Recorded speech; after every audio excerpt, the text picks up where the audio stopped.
श्री स्वामी समर्थ सगळ्यांना। मी वैष्णवी, माझ्या चॅनलमध्ये आज खरंच तुमचे मनापासून स्वागत आहे। तुमचा आजचा दिवस खरंच शुभ जावो ही मी स्वामीचरणी प्रार्थना करते आणि व्हिडिओला सुरुवात करते। आजच्या व्हिडिओमध्ये आपण पाहणार आहेत की गुरुपौर्णिमेनिमित्त स्वामींना गुरुपद कसं द्यायचं, गुरु का केला पाहिजे, त्याचबरोबर आम्ही चिकन मटन मांसाहार करतो, मग आम्ही स्वामींना गुरु करावा का, असे जे प्रश्न आहेत यासाठी माझा हा व्हिडिओ आहे। व्हिडिओ शेवटपर्यंत पहा। त्याचबरोबर माझ्या चॅनलवर पहिल्यांदा आला असाल तर माझ्या चॅनलला नक्की सबस्क्राईब करा।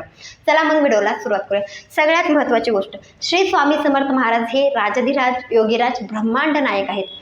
ब्रह्मांडाची निर्मिती आपल्या स्वामी समर्थ महाराजांनी केलेली आहे। तुम्ही जर स्वामींना गुरु जर केले तर आपण परमेश्वरापाशी आलात, ही गोष्ट सगळ्यात महत्त्वाची गोष्ट आहे। स्वामींना गुरु करणं म्हणजे परमेश्वरापाशीच आपण आहोत हे लक्षात ठेवा। आणि गुरु कसं करायचं ते तर सांगणार आहे। आपल्या ज्या अडचणी आहेत, आपल्याला जर आपल्या आयुष्यामध्ये बदल पाहिजे असेल तर स्वामींना गुरु नक्की करा। आपल्या घरामधल्या अडचणीतून बाहेर निघायचं असेल, त्याचबरोबर आपण ज्या वाईट मार्गावर आहोत त्या वाईट मार्गातून चांगल्या मार्गावर जर यायचं असेल तर स्वामी समर्थ महाराजांना गुरु करून बघा।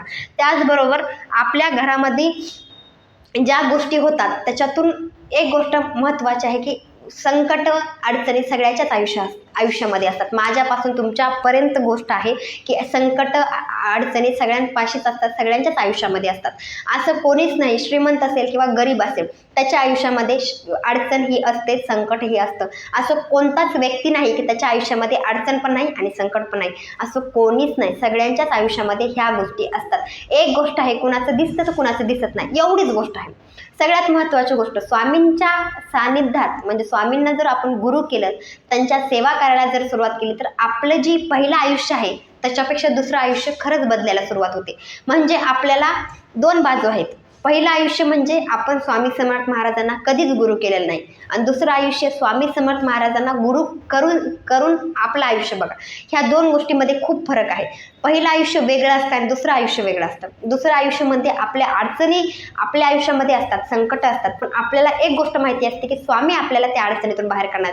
आपण त्यावेळेस सुद्धा नामस्मरण करतो, स्वामींना आपण बोलवत असतो, सांगत असतो की अशी अशी अवस्था झालेली आहे, अशी अशी अडचण आहे, कोणत्या तर मार्गाने स्वामी आपल्याला त्या अडचणीतून बाहेर काढतात। सगळ्यात महत्त्वाची गोष्ट, पण ज्यावेळेस पहिलं आपलं आयुष्य असतं, जेव्हा आपण स्वामींना गुरु करत नव्हतात किंवा मानत नव्हतो, त्यावेळेस आपल्या अडचण आलीच तरी सुद्धा आपल्याला मार्ग काढायला कोणी नसतं। पण स्वामींना गुरु केल्यानंतर अडचणीतून बाहेर काढणारे आपले स्वामी आहेत।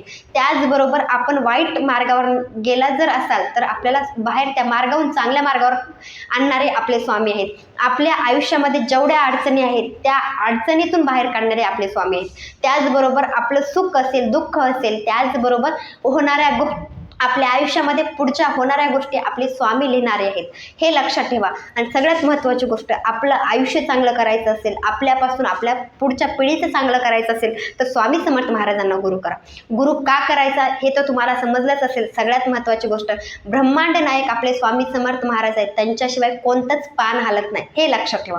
आपलं आयुष्य बदलायचं असेल, आपल्याला खरंच काहीतरी चांगलं व्हावं असं जर वाटत असेल तर स्वामी समर्थ महाराजांना गुरु करून बघा आणि आपलं आयुष्य कसं बदलतं ते बघा।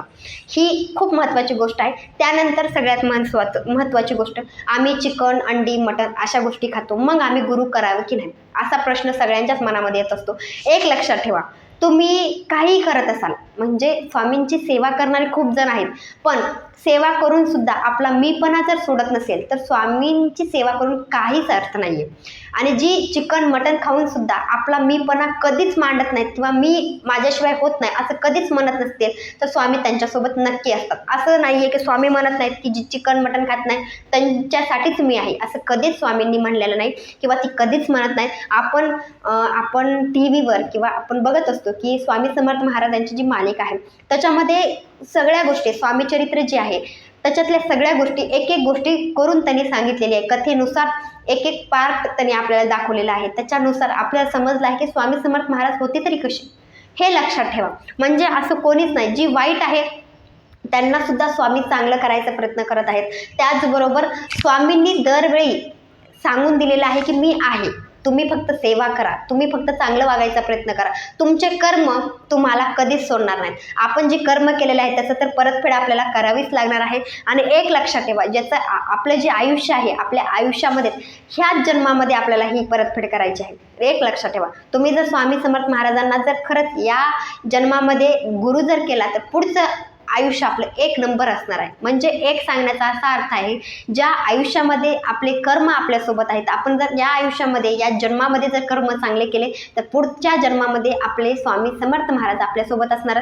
आपल्याला तर अडचणीतून तीच बाहेर काढणार, पण कर्म आपले कधीच चुकत नसतात. माझ्यापासून तुमच्यापर्यंत ही गोष्ट आहे, आपले कर्म आपल्याला त्याची हे परतफेड नक्की करावी लागते, हे लक्षात ठेवा. आता जी मांसाहार करतात म्हणजे चिकन मटन अशा जी गोष्टी खातात त्यांना सुद्धा गुरुपद गुरुपद घेता येणार आहे. म्हणजे स्वामी समर्थ महाराजांना तुम्ही गुरु करू शकतात. असं स्वामी कधीच म्हणले नाहीत की तुम्ही चिकन मटन सोडून द्या नंतर मला गुरु करा, असं कधीच म्हणलेले नाही स्वामी. तर तुम्ही गुरुपौर्णिमेच्या दिवशी स्वामींना गुरुपद घेऊ शकता. आणि खूप जणांच्या आयुष्यामध्ये असं झालेलं आहे, जी स्वामी समर्थ महाराजांच्या सेवेला लागलेलं आहे ती 2-3 वर्षामध्ये चिकन मटन अशा गोष्टी सोडून दिलेल्या आहेत. 100% अनुभव आहे आणि खूप जणांच्या आयुष्यामध्ये अशी गोष्ट झालेली आहे. आता मी माझं सांगते म्हणून सांगत नाही, मी आधी खात होते, मी देवाला मानत नव्हते, पण जसं मी स्वामींच्या सेवेमध्ये लागले किंवा स्वामींची सेवा करायला लागले किंवा स्वामींचं नामस्मरण जेव्हापासून करायला लागले तेव्हापासून मी पण ह्या गोष्टी सोडलेल्या आहेत. म्हणजे ज्याच्या त्याच्या आयुष्यानुसार आपण आपल्या आयुष्यामध्ये काहीतरी फरक पडतो, आपल्यामध्ये काहीतरी फरक पडतो, आपल्यामध्ये काहीतरी बदल होत असतो. तर सगळ्यात महत्त्वाची गोष्ट, तुम्ही सुद्धा स्वामींना गुरु करू शकतात. तुम्ही गुरुपौर्णिमेच्या दिवशी स्वामींना गुरु करू शकता. तुमचं जी खाणं पिणं आहे, जी खातात त्या तुम्ही गोष्टी खाऊ शकता. फक्त एक गोष्ट करायची की आपल्याला आपले स्वामी गुरु आहेत, फक्त गुरुवारी तुम्ही खाऊ नका. एक सांगण्याचं कळकळून सांगते की गुरुवारी तुम्ही खाऊ नका. त्यानंतर सगळ्यात महत्त्वाची गोष्ट येते की गुरुपौर्णिमेच्या दिवशी गुरुपद कसं घ्यायचं, म्हणजे स्वामींना गुरु कसं करायचं. आपण त्यांचे शिष्य आहेत, आपण त्यांचे भक्त सुद्धा नाही आहेत. आपली पहिली पायरी आहे, पहिली पायरी आपण ओलांडणार आहे ती म्हणजे स्वामींना गुरु करणार आहेत. तर स्वामींना गुरु करायच्या आधी आपल्या हातामध्ये एक नारळ आणि एक गुलाबाचं फूल, आता माझ्याकडे गुलाबाचं फूल नाहीये म्हणून एक फूल घेतलेलं आहे, ती दाखवत आहे. तर आपल्याला गुरुपौर्णिमेच्या आदल्या दिवशीच एक नारळ आणि एक गुलाबाचं फूल घ्यायचं आहे. घरातल्या सगळ्यांनी गुरुपद घेतलं तरी चालतं, काही प्रॉब्लेम नाही. स्वामींना आपण गुरु करणं गरजेचं आहे. तर ही जी नारळ आहे असं हातामध्ये घ्यायचं आहे. तर हो काही असं हातामध्ये गुरुपौर्णिमेच्या दिवशी सकाळी आंघोळ झाल्यानंतर, देवपूजा झाल्यानंतर आपल्या सगळ्यांच्या घरामध्ये स्वामींचा फोटो पण असतो, मूर्ती असेल तरी चांगली गोष्ट आहे. त्या स्वामींच्या फोटोला, मूर्तीवर अभिषेक घालायचा, स्वच्छ करून घ्यायचा फोटो, मूर्ती स्वच्छ करून आपल्या देवघरामध्ये ठेवायची. खूप जण गुरुपौर्णिमेनिमित्त वेगळी पूजा मांडतात, जसं जमेल तसं करा. तुमच्या देवघरामध्ये स्वामींचा फोटो आहे ती महत्त्वाची गोष्ट आहे. तर पहिली गोष्ट सकाळ सकाळी पहिलं काम करायचं म्हणजे पहिली गोष्ट की गुरुपौर्णिमेच्या दिवशी आपल्या गुरूंना गुरुपद द्यायचं, स्वामींना आपल्याला गुरु करून घ्यायचं, हे लक्षात ठेवा. आंघोळ झाली, स्वामींसमोर बसलात, आपल्याला एक लक्षात ठेवा, मी तुम्हाला सांगितलं की फोटो असेल स्वच्छ करून घ्या, मूर्ती असेल स्वच्छ करून घ्या. नंतर नारळ आणि फूल असं घ्यायचं. असं घेतलं की एक लक्षात ठेवा, हे असं नारळ ही घेतल्यानंतर काय म्हणायचं ते बी लक्षात ठेवा. पुढचा मंत्र बी मी सांगणार आहे. हातामध्ये नारळ ही घ्यायचं. आई वडील, भाऊ बंधू तुम्हीच असणार आहेत, सखा तुम्हीच असणार आहेत, तुमच्यामुळेच माझं आयुष्य चालणार आहे.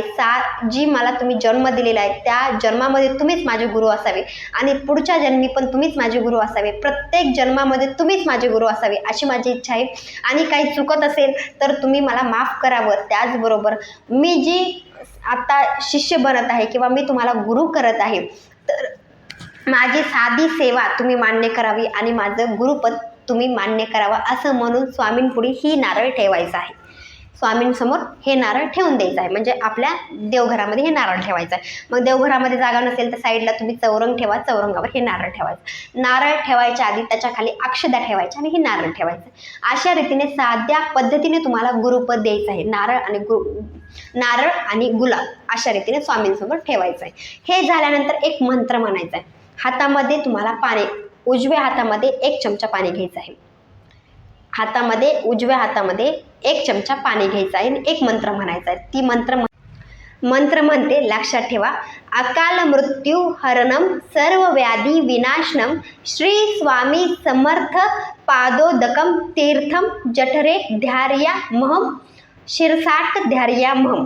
अशा रीतीने ही जी पाणी आहे ती आपल्याला पिऊन घ्यायचं आहे. प्राशन करून घ्यायचं आहे. अशा रीतीने हा मंत्र म्हणायचा आहे. अशा रीतीने सोप्या पद्धतीने आपल्याला स्वामींना गुरुपद द्यायचं आहे, स्वामींना गुरु करायचा आहे. आणि नंतर तुम्हाला दिवसभरात कधीही तुम्ही स्वामींची सेवा केली तरी चालेल. सेवा कोणकोणत्या करायच्या त्या मी नंतरच्या व्हिडिओमध्ये बनवते, पण ही महत्त्वाची गोष्ट की स्वामींना गुरुपद कसं द्यायचं. सकाळी आंघोळ झाल्यानंतरचं पहिलं काम आपल्या स्वामींना गुरुपद द्यायचं. तुम्ही स्वामी केंद्रामध्ये सुद्धा गुरु करू शकता, म्हणजे स्वामी केंद्रात जाऊन तुम्ही स्वामींना गुरु करू शकता. पण घरच्या घरी अशा पद्धतीने गुरुपद द्यायचं आहे. आणि जी नारळ आपण स्वामींसमोर ठेवलं आहे, दिवसभरामध्ये कधीही तुम्ही स्वामी केंद्रामध्ये जात असताना हे नारळ सोबत घेऊन जायचं आहे. त्याच्यावरचं गुलाब आपल्या स्वामींसमोर म्हणजे घरामध्ये ठेवून द्यायचं आहे.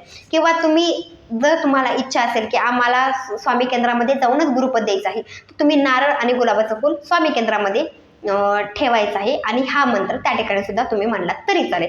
अशा रीतीने तुम्हाला गुरुपद द्यायचं आहे. घरातले जी प्रत्येक व्यक्ती आहे त्यांना वाटतं की आम्हाला गुरुपद द्यायचं आहे, आम्ही वेगवेगळं नारळ घ्यावं का, असा प्रश्न असतो. एक लक्षात ठेवा, ही जी एकानं नारळ ठेवलेला आहे त्यानंतर तुम्ही हाच मंत्र म्हणायचा आहे. हाच मंत्र म्हणायचा आणि पाणी प्राशन करायचं आहे, स्वामींना मुजरा करायचा आहे, हात जोडायचा आहे आणि स्वामी केंद्रामध्ये जायचं आहे. त्या ठिकाणी सुद्धा तुम्ही एखादं गुलाबाचं फूल ठेवू शकता किंवा तुम्ही घरामध्ये गुलाबाचं फूल ठेवलात तरी चालेल. म्हणजे एका व्यक्तीनं नारळ ठेवलं तरी चालेल आणि दुसऱ्याने एक एक गुलाबाचं फूल ठेवलं तरी चालेल. अशा रीतीने सुद्धा तुम्ही गुरुपद घेऊ शकता. आणि तुम्हाला आणखी प्रश्न असतो की आम्ही पण नारळ ठेवलं तर, म्हणजे जी प्रत्येक व्यक्ती आहे त्याला पण वाटते की मी बी वेगवेगळं नारळ ठेवलं तर तरी चालेल. तुम्ही स्वामी केंद्रामध्ये जाऊन दुसरं नारळ ठेवलात तरी चालेल. तुम्हाला जसं वाटेल तसं तुम्ही करू शकता. पहिली गोष्ट, स्वामींना गुरु मानतात तर सेवेला लागावं लागणार. दिवसभरात कधीही तुम्हाला सेवा करायची आहे. सेवा कशी करायची ते तर मी तुम्हाला सांगणारच आहे दुसऱ्या व्हिडिओमध्ये, पण स्वामींना गुरु कसं करायचं ते तुम्हाला समजलं असेल. आणि हा मंत्र तुम्हाला नक्की म्हणायचा आहे. तुम्हाला म्हणता येत नसेल तर तुम्ही फोनमध्ये लावून द्या. अकाल मृत्यू हरणम सर्व व्याधी विनाशनम श्री स्वामी समर्थ पादुदकम तीर्थम जठरे ध्यार्यामहम शिरसाट धैर्यामहम असा मंत्र आहे. हा मंत्र तुम्हाला नक्की म्हणायचा आहे. ते पाणी प्राशन करायचं आहे. अशा रीतीने सोप्या पद्धतीने घरच्या घरी तुम्ही गुरुपद देऊ शकता. माझा व्हिडिओ आवडला असेल लाईक शेअर सबस्क्राईब नक्की करा. त्याचबरोबर श्री स्वामी समर्थ तुम्हा सगळ्यांना. भेटूया नंतरच्या व्हिडिओमध्ये. श्री स्वामी समर्थ.